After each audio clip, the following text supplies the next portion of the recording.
Hey everyone, and welcome to the Red Men TV and your Uncensored Match Build Up show. Yes, Liverpool versus the Mancs on Sunday. I'm Steve, joined by Sam and by Chris Coughlin for this one. Yeah, we're going to have a little look at the United team and all a basket case of a football club. Liverpool with some problems as well, coming on the back of 3 defeats on the bounce. A little bit of team news to talk about later on in the show as well. So it's going to be a massive game. It always is when Liverpool play Man United, so can't wait to dive into it. But do have a couple of quick messages before we get involved with the show. First of all, a nice one to our sponsors, oosh.co.uk. Their links in the description if you want to go and check out some of their amazing competitions. They have been sponsoring and will continue to sponsor all our shows this season, so nice one to them. I want to show you this, our brand new Christmas jumper, knitted jumper. For those of you listening, I'll explain what it looks like. It's green and white checkered.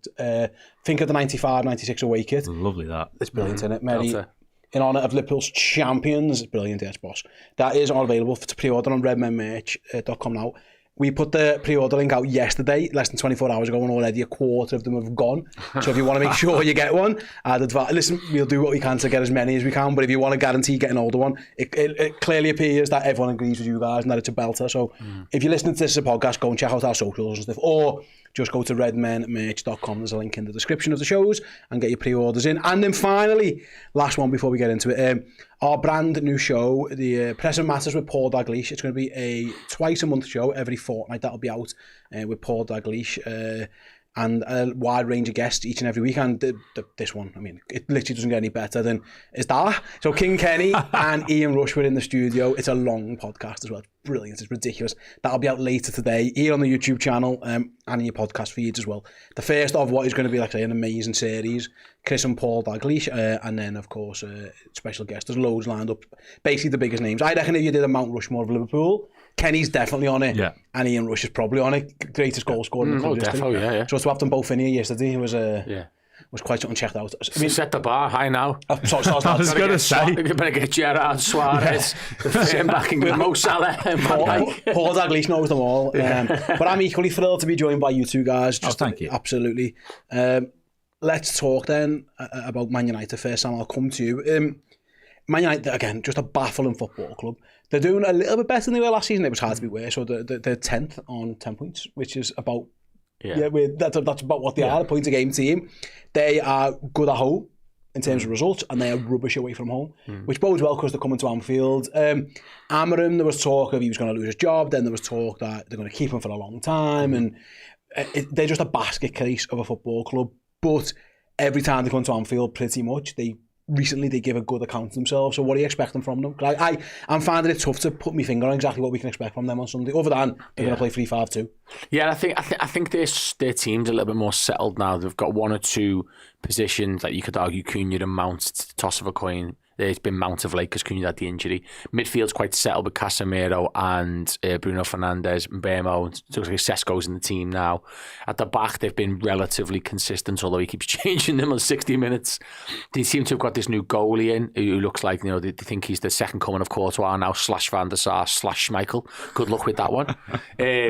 So I actually think they're finding some sort of level of consistency in the squad. Like you said, they're still a bit nuts with the system. What they have had this season is 3 home wins against Chelsea, who lost the man the first half, and I think Maresca did what Slot did at the Bridge and just absolutely screwed up his subs and just went too early and just ended up himself in a pickle and couldn't pull himself out of a 2-0. I think had he not done that, they'd have probably won that game, given what happened afterwards.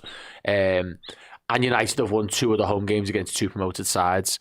We haven't had that yet, have we? Like a promoted side or even a sort of bottom 5 side come to Anfield yet, where you have that sort of, not to say easy win in the Premier League, but comfortable win. So it's hard to look really at those games as anything but what they are. They should be beating those teams at home, the 3 or 4 teams at the bottom of the league. I think they'll come with a bit of intensity. What the difference has been from their part over the last couple of years has been Liverpool have been really arrogant going into the game. We're going to win 4-5, 6-0, coming off the back of strong results. Top of the league probably on both occasions at the time or near to the year before. And we've just kind of approached it in a way where they've been able to sort of strap in and just play their game and come out it with a point. Not sure it's going to be the case this time.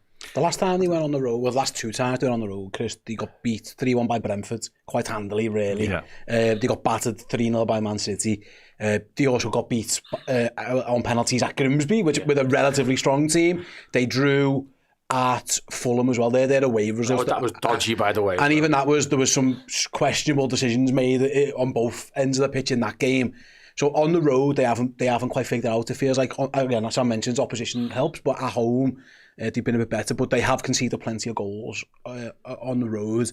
There's been questions about, again, the system and stuff.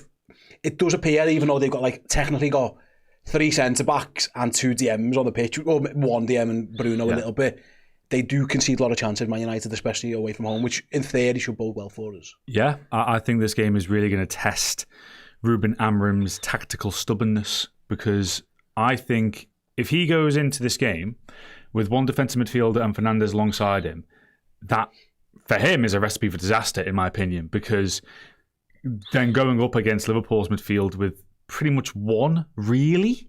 That is a lot, whoever he's asking to be that defensive midfielder. The Brentford game, 2-0 down very early on. Yes, you could say they had a chance with Fernandes to equalise the penalty spot, but Kelleher's just on top form in that regard at the moment, isn't he? Yeah. And you mentioned again, Lamans. Look, yeah, clean sheet against Sunderland, albeit Sunderland really did not test him on that occasion. So you would imagine you'd have far, far greater tests throughout this season.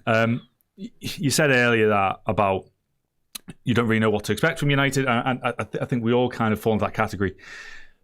The main frustration I have is that if you look at the record at Anfield since United last won, a lot of draws. Of course, I think there was the 3-1 with Shaqiri double, there was the 7-0, of course. But in terms of games Liverpool have actually won, there's really not been that many in the last decade or so. And I just kind of think back to last January when it was a very similar situation. I think they'd just come off a home defeat against Newcastle. And they turned up.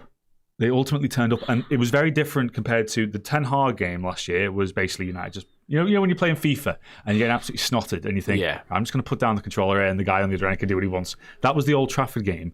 The Anfield game was under Amorim. We've ultimately got to acknowledge that. So I'll be very interested because, again, the Diallo goal last year was like the way Esteval scored at Stamford Bridge before the break. So I just think, going on another point that you said as well, I think Liverpool play the occasion a lot of times in these games. And I think it's really important to play the team because man for man, Liverpool are so much better than this Manchester United team. And if Liverpool, as we know, can turn up, there should only be 1 winner. It was interesting to say, Sam at the press conference, Arne Slot mentioned goals Liverpool conceded. He mentioned set pieces, we've conceded too many, and he said also, in open play, we're not conceding that many, but we're conceding too many crosses. Teams are danger. And that is what United will look to do.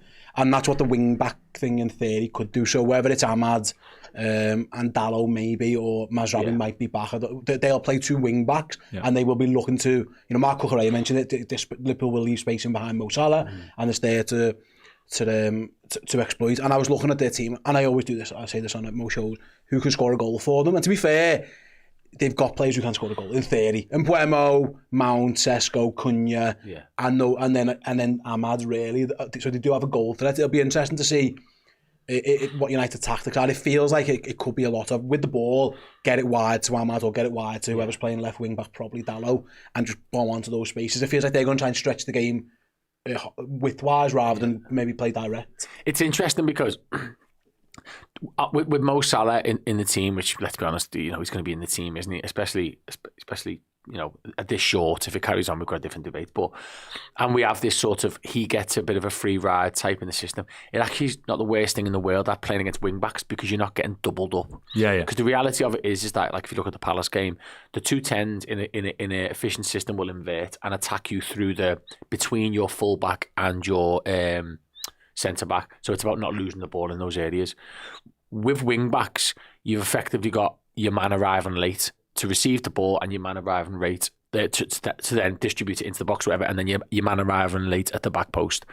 That's not too bad for us in terms of if they work it down our side with Bradley. it's 1v1, which isn't the end of the world. It's when it's 2v1 that we've got a problem. So what they could do is sacrifice a forward player and put Mount out there with Bradley and Burmo out there with say Kirkes alongside. I imagine it would be Dalot because Mazraoui's only just got back from injury. But then they're shortening the numbers in the box. I think what he meant by crosses, though, is he didn't mean David Beckham style, Trent Alexander. No. I think he means crosses across the box, probably on the floor, cutbacks. Which is what wing backs should be trying to get. Yeah. But I actually think the system we're coming up against, it will be, again, like the Palace game, it'll be about how we retain the ball in certain areas of the pitch will determine how effective they are going forward. It won't be a case of like Chelsea did, we were a good team in possession, who worked it round and through us. So I'm actually not too concerned with the system at this point. It's more about what we do. I think this game is massively about what Liverpool do, not what Manchester United do. It's what will determine the results. Because last year, as you said, Chris, we had the whole Trent fiasco. Yeah. And that was like playing with 10 men. Yeah. It just, what it was, we'd like to think we're not going to have that this time. It's just I hope not. You mentioned before, Chris, and I want to go back to United's midfield because you are right there. He's clearly got this 3-5-2. And I'm not sure this problem is the right word for Amorim, but it's something he needs to figure out, is that he wants to play 3-5-2 and he really wants to play Bruno Fernandes, but he's also went and spent loads of money on Mbeumo and loads of money on Cunha, and he's got Mason Mount, and he's trying to almost fit everybody in a little bit. Slots, maybe he's been a bit similar with this, but Szoboszlai right back and Wirtz over here. The Fernandes thing's fascinating because he's the captain of the football club and he plays, but he's playing in like this mad deeper role. And the idea is, of course, quarterback, pick it up, player, and he's a really technically fantastic player, but he is clearly better advanced up the pitch. It is. I imagine that is a battle Liverpool will be licking their lips at. And again, Casemiro or Ugarte alongside him, it will be probably Casemiro. That is one where I think Liverpool will go, right, if we can get into them, that's a big positive for us, because he hasn't quite yet, I don't think Amorim worked out the dynamics of that box of two centre-backs and two number 10s. He hasn't quite got the balance with Bruno. He has to pick him, but it isn't brilliant at this moment in time for him. I did wonder that in the summer, because also Mason Mount's just come out of absolutely nowhere again, really, hasn't he, to kind of put himself into that situation. But Šeško scored in his last two, so you got to play him. And Burmo probably has been their best attacker overall this season, so you got to play him. Either the amount of money they spent on Cunha, and by the way, obviously a lot of money on Mason Mount when they did bring him in. So clearly he's fancying one of those two as a secondary 10. Ugarte and Casemiro, quite frankly, are not good enough to play on their own in defensive midfield. But when they're playing alongside Bruno Fernandes, it is pretty much that. Yeah. Because he almost instinctively is going to want to get involved further up the pitch, which leaves vulnerability in that central midfield role. And it's funny you mentioned about the centre-backs. I think there was a stat. I think it was his 50th game against Sunderland. Sorry, 50th game in charge of United when it was against Sunderland. And I think in around 43, 44 of them, he's subbed as centre-half. Yeah. He does all the time. It's just it's Euro, he's got Euro De Ligt, effectively he plays centre-half now, and then Harry Maguire. And Mazraoui. Sometimes. And he always seems to... No. It's just one sub that he just tends to use it. I'm guessing he'll have his reasons and what it is, but it is baffling. The midfield thing is fascinating. Listen, I think Bruno Fernandes is a really good footballer. I'm not sure he's a great captain or a great leader. He's lost in there though, isn't he? But he's a bit all over the place. And they did get this £100 million bid from Saudi, and it might, and I understand it's mad to say this, it might have solved the problem for him if he just took that. He could have bought a proper centre mid, because he clearly doesn't fancy, Kobe Mainoo. He's not massively enamoured with the midfield options. I wonder if he thinks, if I had like a Szoboszlai or a Gravenberch, like a more dynamic player who can do everything, he might be, because he's got Casemiro and Ugarte who had DMs and can't run. And he's got Fernandes, who is an ultra-attacking player. Again, it's always mad to say that maybe you take the money, but I think if you look at United's team, Chris, that midfield, they are lacking a proper boss midfield who can run a game, all that kind of stuff. They just don't have that at the moment. It's funny you mentioned about the game against Chelsea when they went down to 10 men. Fernandes, late on at 2-1, he was bursting forward and forced Jurgensen into a really good save. But that's what he's good at, but this system doesn't allow him to do that. By the way, Ruben Amorim, if you're watching, please don't change a thing that we do. It's really fascinating, because I want Liverpool to be aggressive in this game, because I think United, if Liverpool are aggressive, I think United could be found floundering, really.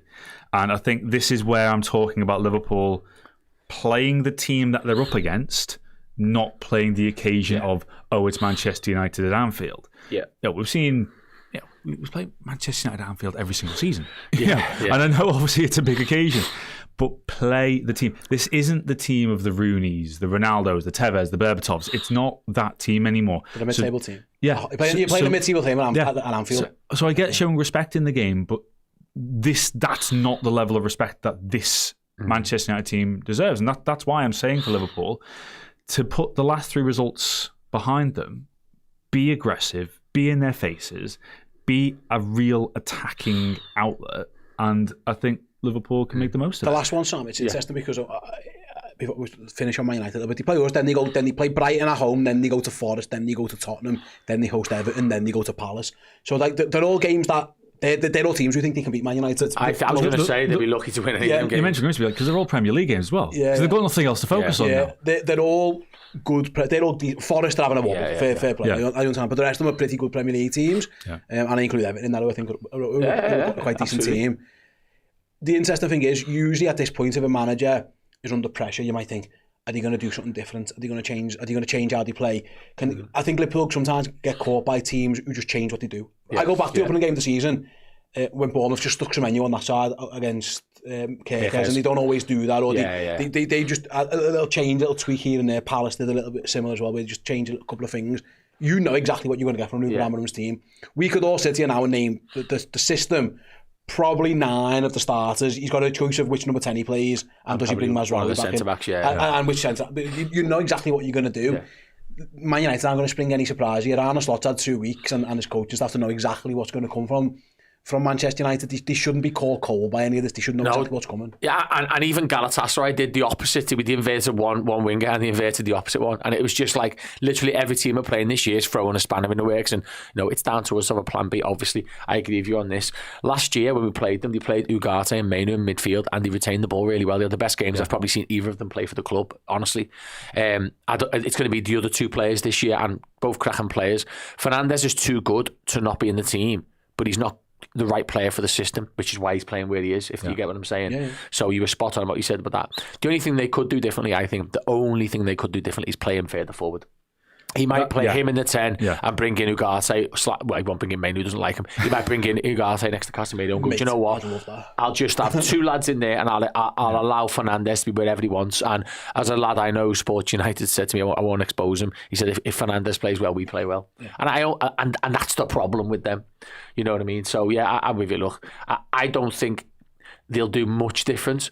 What I'm pleased about is that when we played Palace, when we played Everton, and to an extent Chelsea, because we were away and they weren't, is that we had to go and do something in midweek in between the games, and Everton and Palace were able to set their whole week on Liverpool Football Club, and Palace is a dangerous thing when you got to go to their place.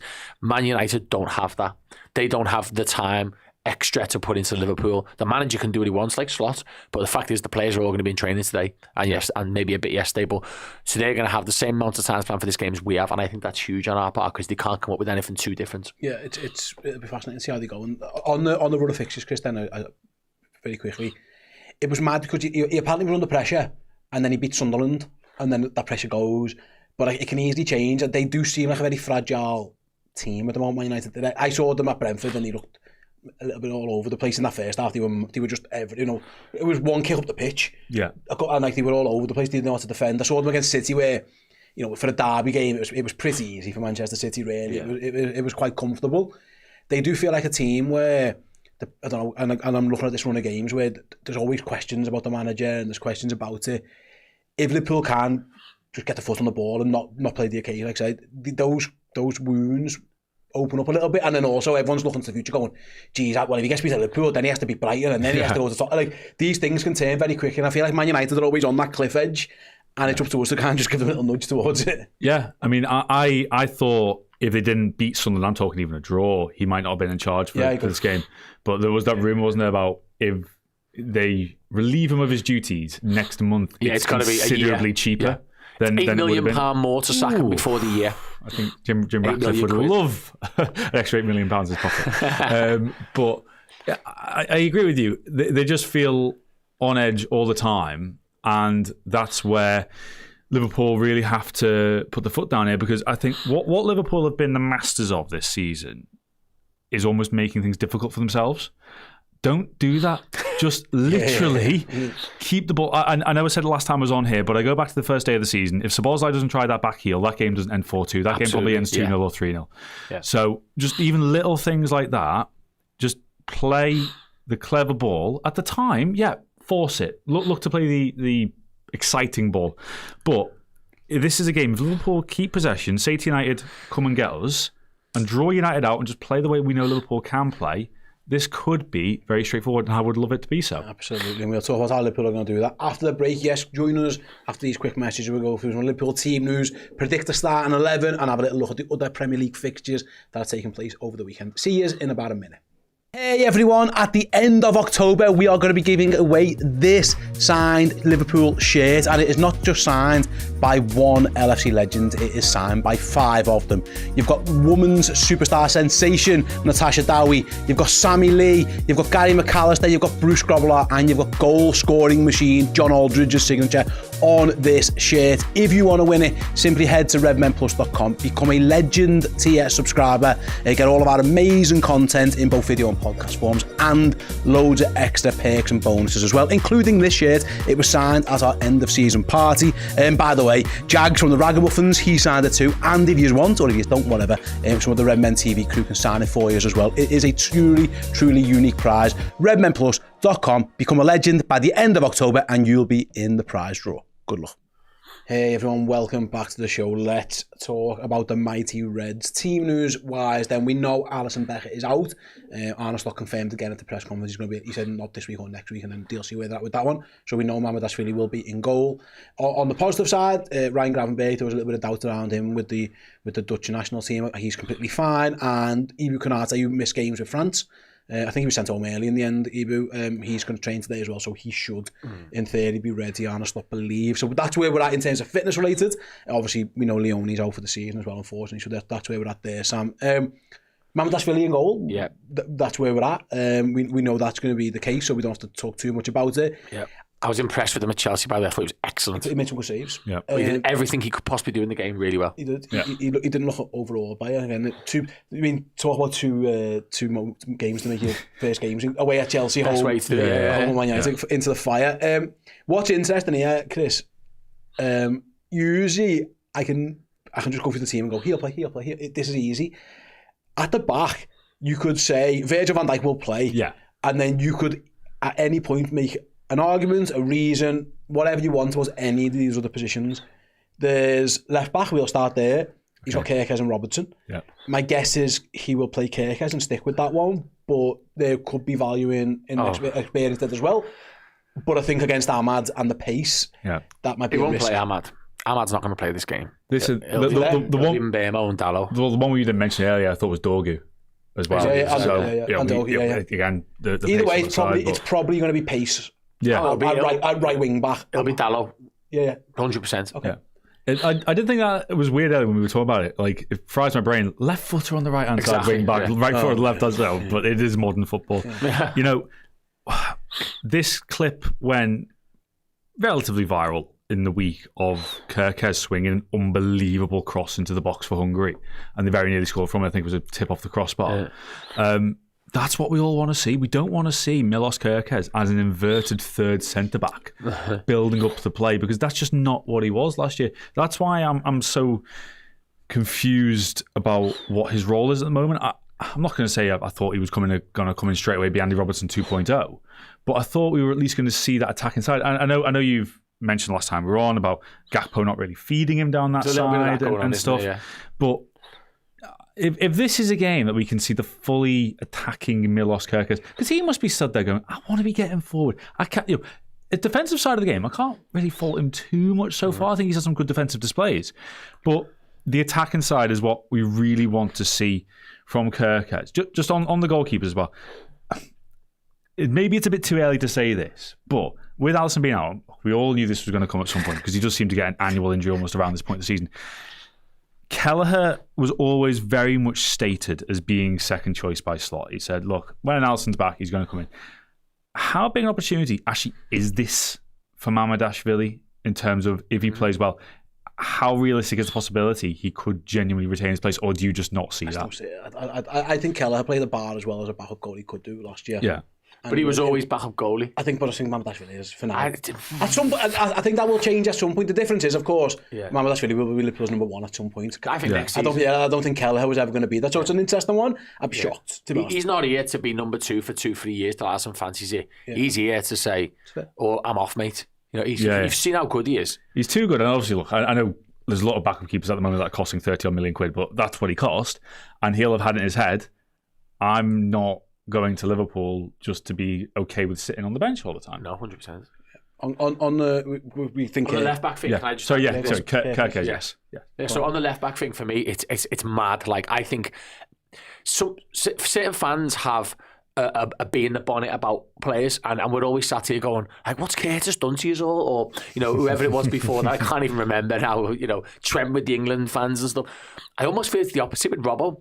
I mean, I look at it subjectively. I'm a Liverpool fan through and through, red tinted glasses. But when you talk about your own club and your own players internally, it's quite hard to be, favourite to one or the other. Robbo was probably been our greatest left back in the Premier League area. In fact, probably is. Full stop. Put him on the Premier League. I don't think there's a problem about that. John Reese is way behind him. Yeah, but he's miles from that level now. Like honestly, like. It's just not even close. He's been at fault for about 4 goals. He's been on the pitch about 100 minutes this season. Kerkez's problem is, against Chelsea, he inverted to pick up the ball a couple of times, and he could have turned. Maybe I wasn't told, but he just bounces it back to Van Dijk. So the whole purpose of the inversion was wasted. Yeah. He's not got the confidence yet to do it, whereas Robbo spins out there and does something. That's the difference on the ball. Off the ball, though, it's Robbo's been at fault for a goal against Atletico where he just charged ahead of Gakpo for no reason at the end of the half. Potentially 2 goals, or involved in 2 goals against Bournemouth. He was at fault the other day because I don't care how injured you are, you got a broken leg. If you stood up, you're not doing what you're doing in that game. It was pathetic. Like, the difference between the two now is miles away. We can't compare Kerkez now to peak Robbo. Compare them both as they are now, and you start on Kerkez every week, in my opinion. Did you see the Belarus goal against Scotland, by the way, the other day? No. Well, so it's in last minute stoppage time, fair enough, but ball directly into Robbo's area, and the guy gets the nick around the corner. Robertson sticks a foot out, can't get there, and the guy finishes a 1-on-1. So I agree with you. Look, Robertson is one of my all-time favourite footballers. He's the greatest left-back Liverpool have had of my lifetime in the Premier League era. But as you say, you can't... Room for sentimentality in football is waning now, and you have got to move with the times. And that's what I mean about allowing Kerkez to be that aggressive fullback. On centre-backs then, Virgil will play. Let's talk Ibu quickly, Sam. If you ever wanted to leave him out because he's been in bad form, this little thigh injury that he's had is your excuse. If you're on a slot, it's easy to drop him and go, the thigh, you missed a couple of weeks there, you had to go off injured, and you missed. If he wants to go with Gomez, he can do it now. Ibu has not played well. I think we can all agree he hasn't been amazing. Now, granted, Joe Gomez has played brilliantly against Arsenal when he come on. He was rubbish against Southampton. So this isn't exactly like he's beating down the door anyway, Joe Gomez. But if the manager ever wanted to do it, now is where he could do it. Do you think he just sticks with Ibu though? And should he do that? Yeah, I think Ibu's had a couple of moments this year, like the Newcastle goal. Obviously, it was tough that day for all of them. We've only got one. There's only one Virgil van Dijk, but everybody else in the league probably suffers similar pain as he does that day, where it's just bombarded and it's just ridiculous. But I think defensively, when you look at it from a defensive standpoint, actually dueling and blocking and being in the right place and sticking in the line and whatever, he's done his job mainly across the season for an 8 out of 10 defender, not a 10 out of 10, which Virgil is. He's probably made as many mistakes as Saliba and Gabriel have off the ball. On the ball, that's where I think he's been obviously a little bit worrying. And and then you see some stats in some games where it's like he's made like 30 of 32 passes, but the 2 he didn't make were like horrendous.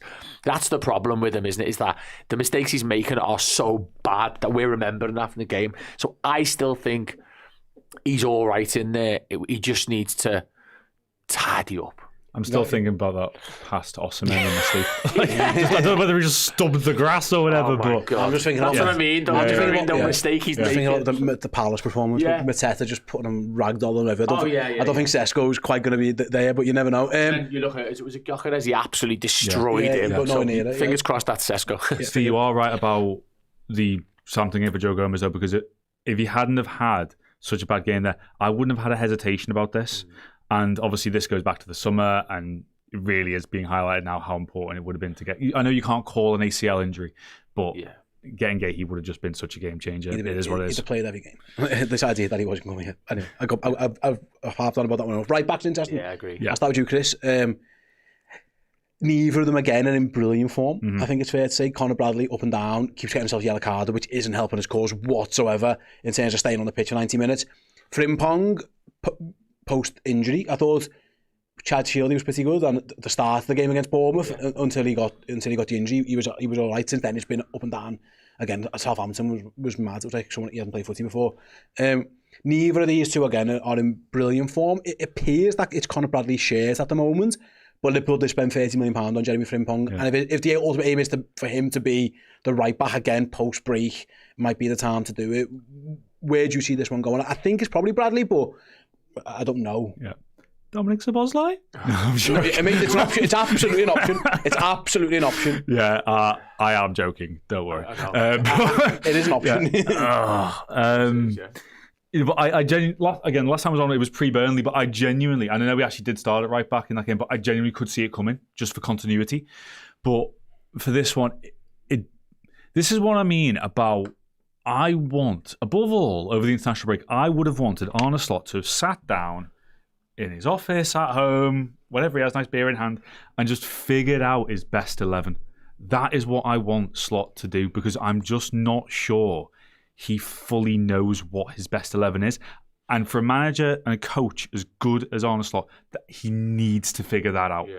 So in terms of right back, it is very difficult because they both provide varying options. I think Frimpong, of course, look, his starting position is far off Salah. So obviously that's an area of discipline he needs to work on.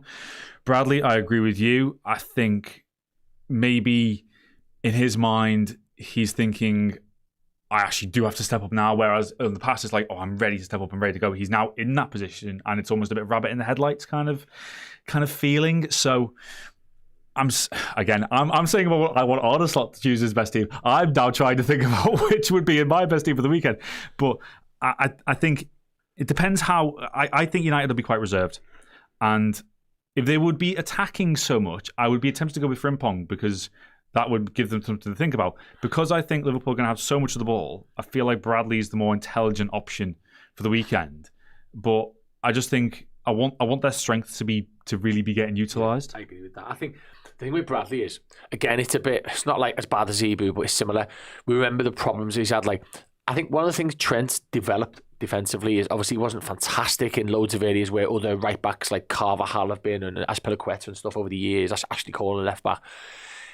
Like the 1v1 stuff against the rapid wingers, but he learned when and when not to pull someone's arm and when to foul. He knew his percentages, so he knew, look, it was Cucurella went past him.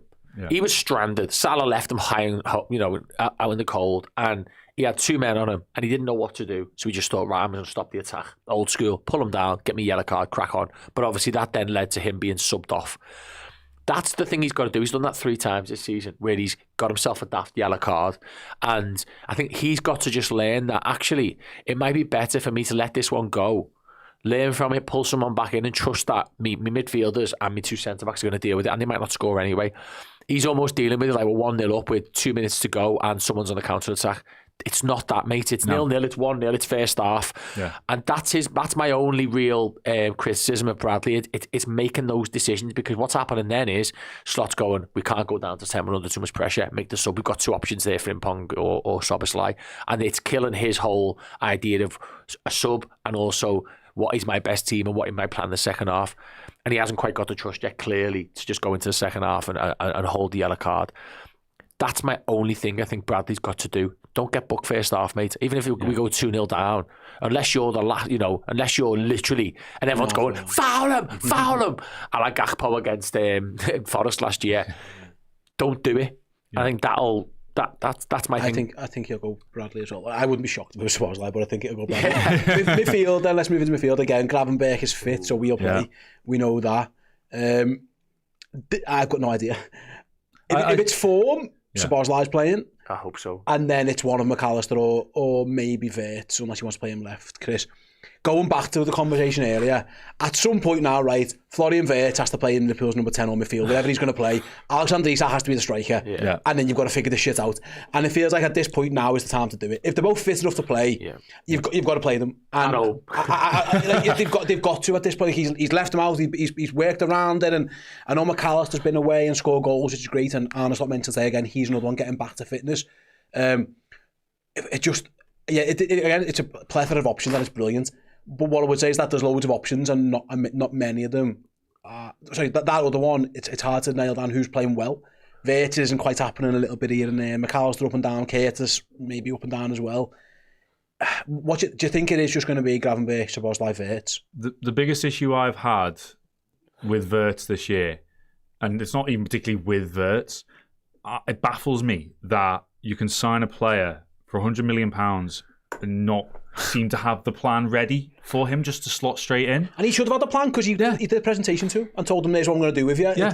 And maybe he hasn't done what he's being asked, or the team around him having issues, hasn't helped. But the plan, I think the plan was Gravenberch, McAllister, Wirtz was the plan. Possibly, yeah. And McAllister's issues have maybe prevented that, but I do think at some point you've just got to pick him, Chris. Yeah, no, you're right. This is when I was going back to saying about the two in midfield for Manchester United. Wirtz is the player I'm thinking of here because it could easily quite turn into, depending on Fernandez's discipline, it could quite easily turn into a 1v1 Wirtz versus Casemiro or Ugarte, and I would back Wirtz all day long there. Gravenberch obviously is interesting because there's an article in The Athletic which I need to read about maybe Gravenberch's kind of influence falling off in the last week or so. I can't say the start of the season because I thought when he came back in after suspension he was absolutely fantastic. So obviously he just plays such a crucial role. It's massive that he is available.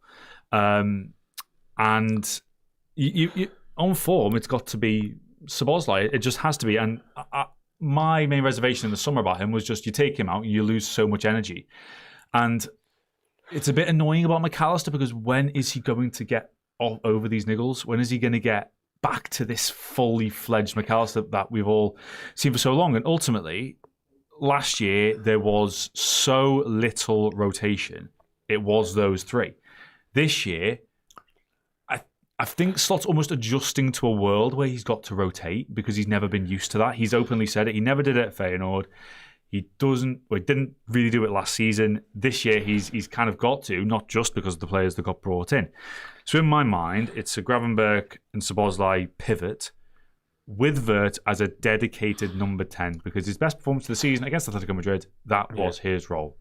And I just love him just because I need to get off social media because the phrase 007 is doing my head in. And it's not because it's not his fault he doesn't have an assist. It genuinely is. You could say it's not his. You could say it's his fault. He could have 5 or 6. Yeah. He should have had the best assist of all time against Chelsea. After with his first touch. Yeah, exactly. Salah killed him. Salah's killed him. I think I have kind of voiced maybe frustration of Wirtz in the past, but ultimately, look, it's 8 games in.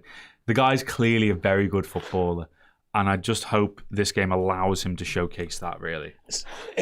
I agree, by the way. I think that we also have, he'll play. I'm sure we'll find out. We've won every game he started at number 10, He started off the left against Palace and we lost. He didn't start against Galatasaray, he didn't start against Chelsea. We've won every game he started in the 10.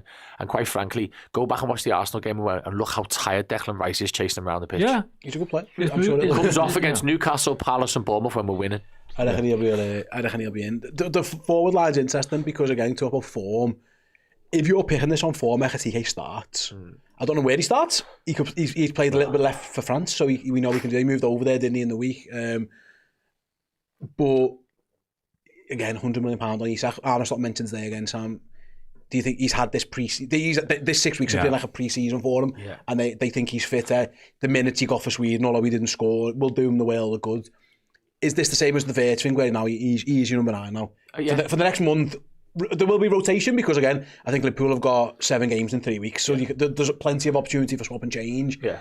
But that would be harsh on Ekitike unless he goes to the left. But it does feel like now, again, it might be the time where he goes, right, Isak, you're my number 9 now. We need to give you this run in the team. I think we might almost see a Premier League and a cup number 9 now with how it might work, and it'll be like 70-20 or each way, or bits and bobs of that, or you might need to throw an extra one on depending on the match game scenario, etc., injuries and all that. I think Slot's had yellow cards and injuries, and McAllister, Bradley and Isak, which is probably the reason why, if he sat down and told you honestly, is why he's rotated so much. All of that's gone now. They've all got up to the scratch now. The injuries are where they are, bar Alisson. We've got a number 2 for that, or whatever he is. So I think you're right. For me, if you spend £300 million on 3 players, albeit 2 of them playing similar positions, that's where your team should start. Virgil van Dijk's in the team, without doubt. Usually Alisson, no problem at all. But for me, you start your team with those 2. Otherwise, why you spend that much money on them? It's stupid. They're not being bought to be on the bench. What we've done is we've started the team with Mo Salah and then tried to add in, let's be honest, So I think that's where we need to now change, and I think we need to let the data and let the now, like with the Robertson thing, dictate what we do as a team. I don't care about Mo Salah last year. I celebrated like mad. I lauded them for the Ballon d'Or, etc. But that's gone. Yeah. I can't keep looking back and begging this Mo Salah. He might not come back. So we have to pick the team based on now. And right now it is Alexander Isak and Florian Wirtz. And you build the team around that in terms of the forward line. At the back you build it around Gravenberch in the 6 and Van Dijk in the 4. So that's for me how we've got to start looking at this team. And I actually think a bit like, you were saying about Amarim with Fernandes. Sometimes you've got a player there you have to play, but actually he's not quite the right fit for what we're trying to do moving forward. Yeah. If he wants to be horrendously, horribly bold here, which will kill the vibe around the training ground, you can play Szoboszlai off the right and drop Salah. You could play Chiesa. But I think he won't. Szoboszlai is one of those players. He's too good to not be in the team, so he's got to play somewhere. So if he loves McAllister, he could play Szoboszlai off the right and say, go and do that job that Mo's not doing, and he'll probably have as much quality as he's had this season anyway, and completely open up our team. But he won't do that. The wing thing's interesting because you're right. Salah he hasn't played well. Horrendous. He's not even. He's in bad form, but he'll start. I think we know there's no point even talking debates around that. He will play. The left's interesting because Gakpo is the incumbent of the shirt. He's holding it, but the manager did mention Ekitike can play there. He did move him over there, didn't he? It was a Galatasaray, I think he brings him on for like 5 minutes. Moves him on a little bit so he can do. Wirtz can go over there. He's definitely done that as well. Federico Chiesa is about informed forwards. Of our forwards, I mentioned Ekitike in form. Chiesa certainly in form. He's been reticent to do that, of course. He could go Ekitike, and he talked about, we haven't seen that yet because again the Isak thing, because Isak hasn't been ready to play 90 minutes, they've had to have Ekitike ready on the bench. If they think Isak's nearly ready, there might be a time soon, Chris, where we do see Ekitike going over from that left hand side. Yeah, and Slot said himself that you use the word judge when it comes to Isak now. Yeah, it's the time where you can really start to judge him. And look, I hope he scores 1 million goals in his next 3 games or whatever. The left-hand side is really interesting because I saw, Gakpo got so much flack following Chelsea. Even after scoring, there were just things saying about his directness. Obviously, the one way he goes down the line and people saying, why is he attacking the corner flag instead of not driving towards the penalty area, just things like that. But Gakpo is a top-class winger, and we saw again. The amount of players, by the way, it's worth mentioning, the amount of players that have had brilliant international breaks, either goal-scoring-wise or just performance level, it has been really encouraging, and hopefully that brings a really good vibe back to the camp today. And I do feel like you just go with Gakpo again because he's got history against United. It's got to be said. I know you talk about the here and now, but it always feels good when you scored against the club in the past. So, yeah, and Liverpool have had joy down their left-hand side against United in recent years. Like last year, both at Old Trafford and at Anfield. But of course, Gakpo did score that brilliant goal last year. So, the one about the right-hand side for me, Slot said very early on, I think in the summer, that Frimpong's going to be an option during AFCON. I'm like, well, even against Chelsea, right, when Salah really, you could tell he would have been absolutely fuming to come off.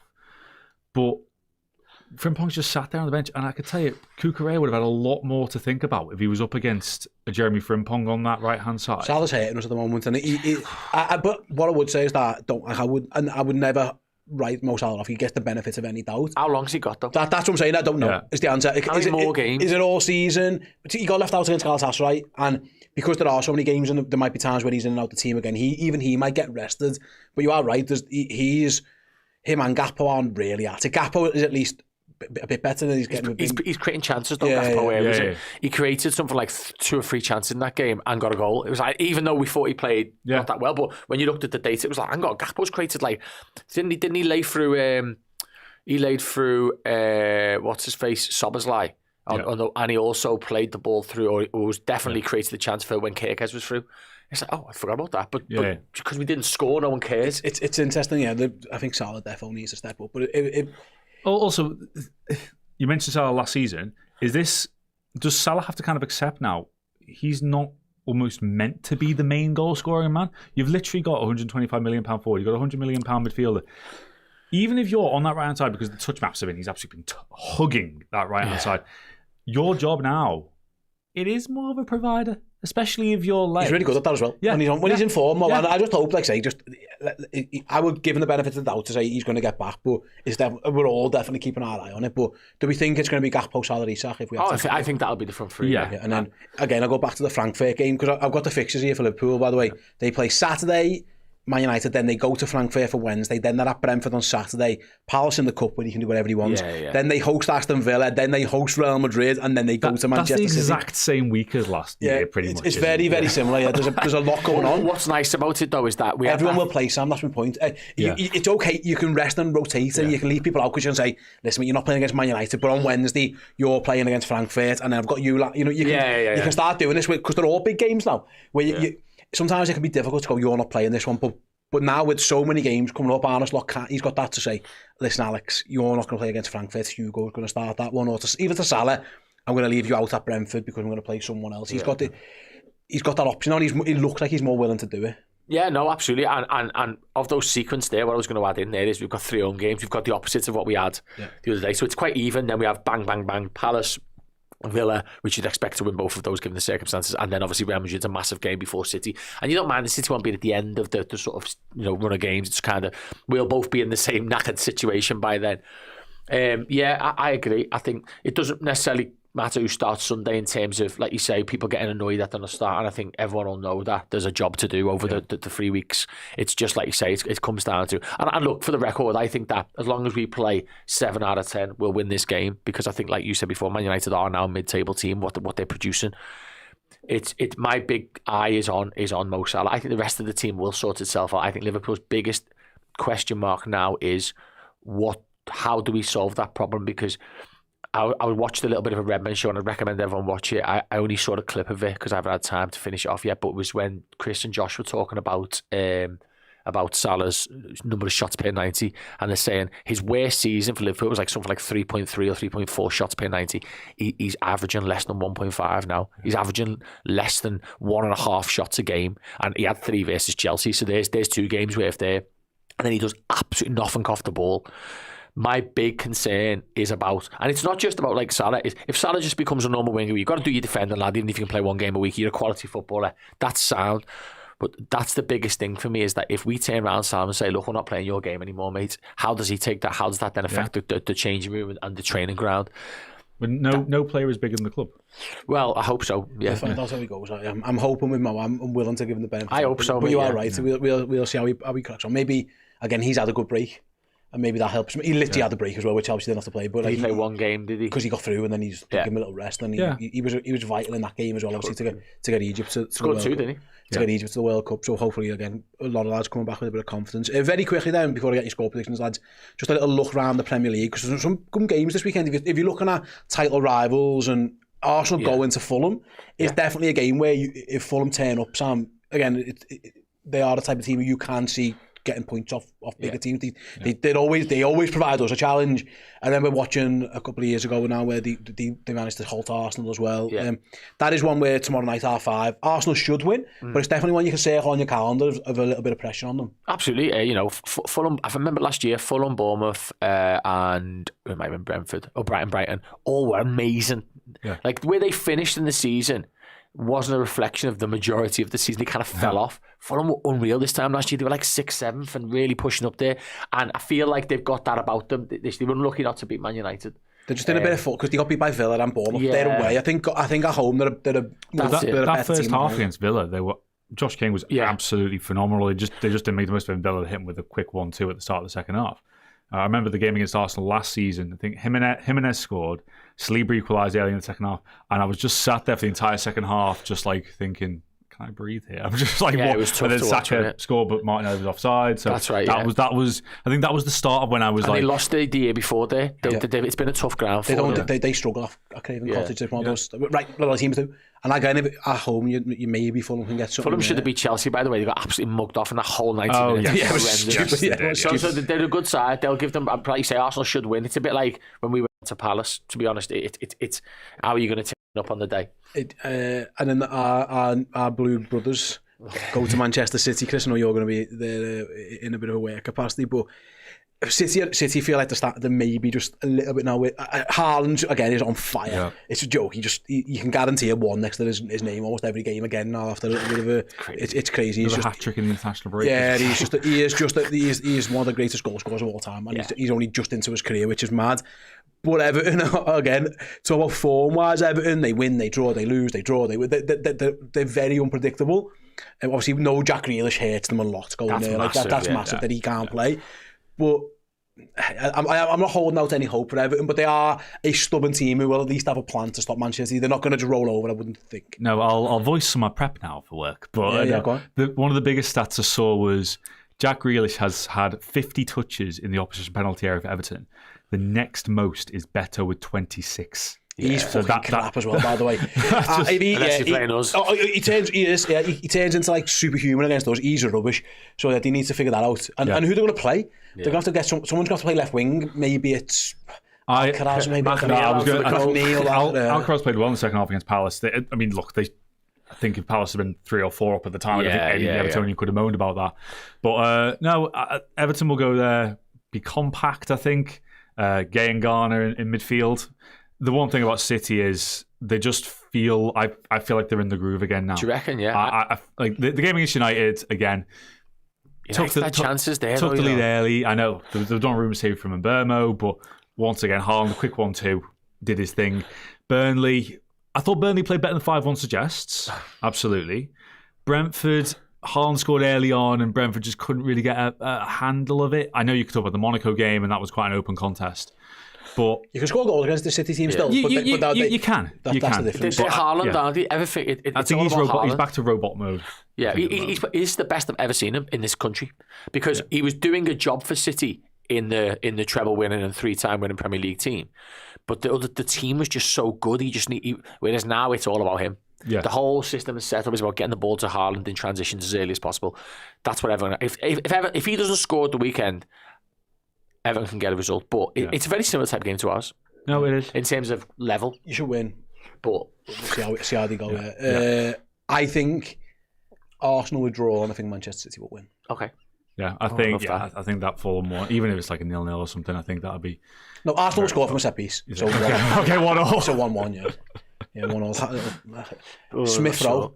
Off the bench, a little 1-1, and then I think Haaland's just too good for Tarkovsky and Keaton, and should be, and I think that's how that one will go. With that being said, then guys, let's have a little chat. Chelsea away at Forest, interesting because Andrew's got to do something, otherwise he's going to get the boot. Well, yeah, I agree. That's mad, isn't it? I agree with him to the extent that if you want to judge me after 3 weeks, but the problem is he's been brought into a squad that is no way, shape, or form any sort of representation of what he is prepared to coach with. Yeah, and it's just totally bonkers. Look, if he gets sacked after Chelsea.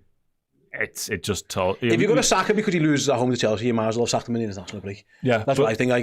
This last chance, I hate that with managers. If you're thinking he has to win his next game to keep his job, you probably just need to sack him anyway. It's mad. I think it's Porto in the Europa League for them, and then I can't remember who they got week after. But even like losing against Midtjylland at home. That was crazy. That's the kind of forget about Chelsea, Midtjylland at home and Swansea away. They're the ones that you got to look at. Yeah, he was always under the. I mean, the thing is, when a manager leaves like that and nobody wants them to go apart from the owner, no matter who comes, they could have brought in Pep Guardiola and they've had struggles there because I just think he was the guy. Nothing was wrong. Why we exactly. So like, I think Ange, you almost have to go. You better get used to him, kids, because he's going to be here for a while. I think I can't remember what I said last time. Like Milenkovic on the halfway line is just an absolute recipe. But he hasn't been like that, has he? Really? No. He's been a bit in between. Yeah. Fucking rubbish. Hang on, Bournemouth are up there now, aren't they? We've got to respect Bournemouth and Tottenham now. Okay. Bournemouth go to Palace and Tottenham host Villa.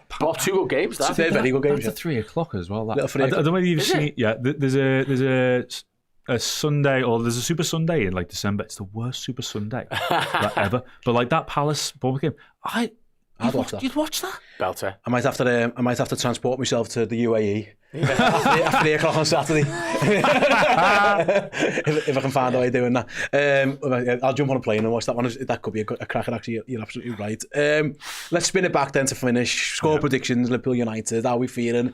Confidence has been knocked. It's undoubted. You can't lose 3 games in a week and then not. I would clarify they're all 3 away games that Liverpool lost by a single goal, 2 of which were in the 98th minute or something mad. So it's worth mentioning that, Chris. I think they'll beat Manchester United. I'm not sure it'll be the 7-0, the 4-0 route that we get, but I am confident Liverpool will win. Are you in the same boat? 3-1 kind of vibe for me. Yeah, for Liverpool, I think a lot of stock's got to be put into keeping a clean sheet. I think the first goal is massive in this game. He spoke about that, Sam Todd, about 4 times in his press conference.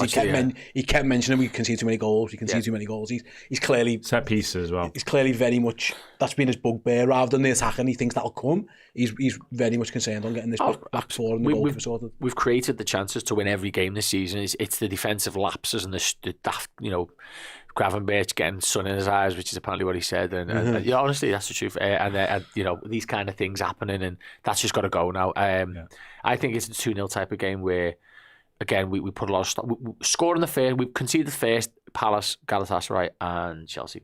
Get the first goal in this game, and then I think that the sort of wins behind you. Yeah. I think we'll win that one. Cat in the chat for Wadsworth is going for 5-1. Cat is very confident. Cat M thinks Liverpool will win 5-1. I'll take it. I'll absolutely take it. We can make a t-shirt. Like I mentioned at the top of the show, do keep an eye on the channel later today for the first episode of the Press and Matters with Paul Dalglish with Kenny Dalglish and Ian Rush. Ridiculous. One of the greatest strike partnerships in the history of not just Liverpool, just in football in general. Go and check that out. It's an amazing show that will be coming for you later. At the weekend, watch along time for the game. If you're not lucky enough to have a ticket for the game and please consider tuning in with the watch along. Put it on your telly, match up with me and Errol, and we'll guide you through all of Liverpool's hopefully victory against Manchester United. Thank you very much to Sam. Thanks to Chris. Thanks to all you guys for watching or listening to the show. We'll catch you at the weekend. See you in a bit.